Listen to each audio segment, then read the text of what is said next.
have to talk about celebrating our African heritage. The last time she was here, we had a lovely conversation. You know, sometimes you look at your life and you take a lot for granted until someone comes from outside and tells you the treasure you have, and you begin to respect it even more. That's how I felt after I had a conversation with Anita M Diop, I believe last year or so, and she's back this time to talk about the African Roots and Heritage Foundation, accompanied by Professor Messina Gérard. You're both welcome to Cameroon Feeling. Thank you. How are you doing this morning? I'm doing very well, and how are you? I'm doing great. I'm glad to have you both here. As I said earlier, sometimes it takes the perspective of another to see exactly what we have and treasure it. But then there are many people who did not listen to our conversation the last time, so maybe you tell us a little bit more about you, Professor Diop, where you're coming from, and why Cameroon. All right.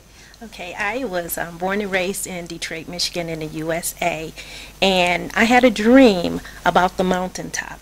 And there's a saying that if you follow your dreams, you may not ever touch them, but they will lead you to your destination. Yeah. So in following my dreams, I am at my destination here in Cameroon. It is the city of Seven Hills on the mountaintop. So what was your dream? My dream was to reconnect people with their original culture. Okay. Because culture, and part of culture is language, it is your power. When you speak your own language, when you participate in your own culture, it propels you into the world. And one current example we have of that is the movie The Black Panther, how they were a closed society and they were not concerned with the outside world, but they built themselves up from the inside. And because of that, they propelled themselves in the world, making them a magnet for everything great. And when I see that, I say, this is what we need to know. We have everything inside of us, inside of our countries, to make us individually great and great as a continent, great as nations. Okay, so why Cameroon? It could be Nigeria, Kenya, Ghana, but why are you in Cameroon today? I'm in Cameroon today because I am DNA tested, a Cameroonian, and I, beyond my DNA, I actually connected with the Bassa people as my DNA relatives. And Cameroon has a welcoming spirit that I have not received in any other country. And I've traveled to 32 different African countries. And this one, it speaks to me. I feel one with the people, and I believe the people feel one with me. We can see the warmth exuding from you. Maybe you tell us about the African Roots and Heritage Foundation in particular. Okay. We started in 2006. And the reason why we started is because I lived in the city Columbus, Ohio, and it's a small town compared to where I was raised. And on the job that I had at the time, I worked with 7 different kinds of Africans. One from Nigeria, Togo, South Africa, Eritrea, Somalia, and on and on. And that just was not my experience where I grew up. I grew up where you were either black or you were white and a little bit of Mexican here and there. So to see all these different kinds of Africans and going into the school system, it gave me the thought that this city could be the microcosm of unity for Africa, because all of these children from these different nations all go to school together at one table. They're learning together versus being separated in their various countries. So that idea came about, and we decided to do a festival where we would call all of the African nations as well as the African American community together to share culture, because we believe in celebrating our heritage while confronting the challenges of being black in this world. Okay, Professor Messina, what about her mission appealed to you the most? I have to confess that it was really very, very interesting when I met Professor Anita for the first time. And I happened to share the mission and fundamentally the vision of the African Roots and Heritage Foundation. And I did realize the importance of their mission and the originality of the vision. And I was surprised to realize that as an African American, she was somehow more interested in the process of reconnecting African Americans to Africans and to Africa.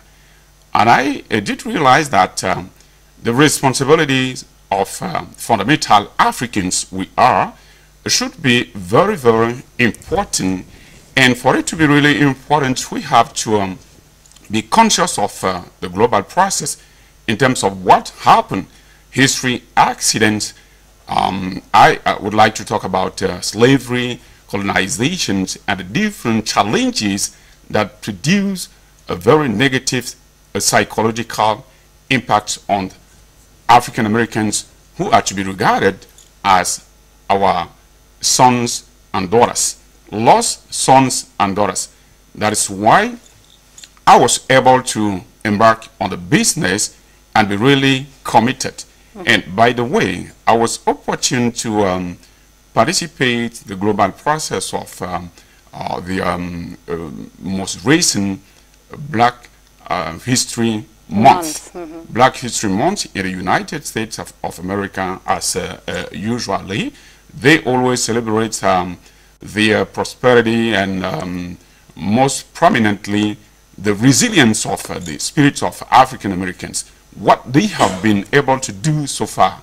And while interacting with them within the framework of the global series of conferences we have been able to organize in Michigan, Tennessee, and Kentucky, one thing emerged from the global interactions with our lost sons and daughters was the preoccupation to regain the lost portion of their identity. There are some who are doing well economically and even politically, but their fate is the same, from the most prosperous to those who are less prosperous. Economically speaking, they have the same preoccupation.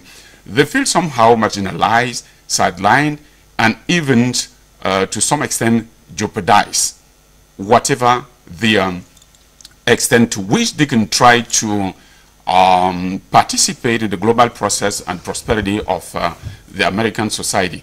So while talking with them, they did manifest the interest of getting back to Africa. And one of my preoccupations during the series of conferences was to let them see the necessity to get back to Africa, not out of frustration, as it did happen in the past with Marco but more of passion, as we can see in Professor Diop's presence right here. We have about 1 minute before it's news time, and it's important that we get to discuss how Cameroonians can be a part of this foundation. Can you tell us a little bit about that briefly?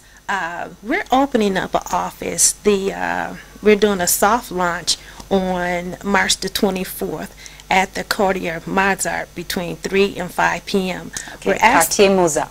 Yes. I'm sorry, Quartier Mozart.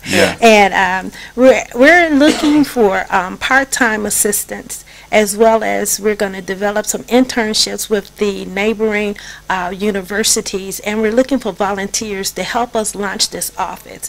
We have many programs that that celebrate culture, that edify, uplift, and motivate the people. So we're looking and counting on the Cameroonians, one, to come out and possibly get hired for a job. Okay, so I can just accompany your message with this website, www.arhf.net. If you need extra information, you can always visit Patience Embele or CRTV Web on Facebook. Thanks for coming, Professor. Thank you. Let's head over to the newsroom with this commercial break.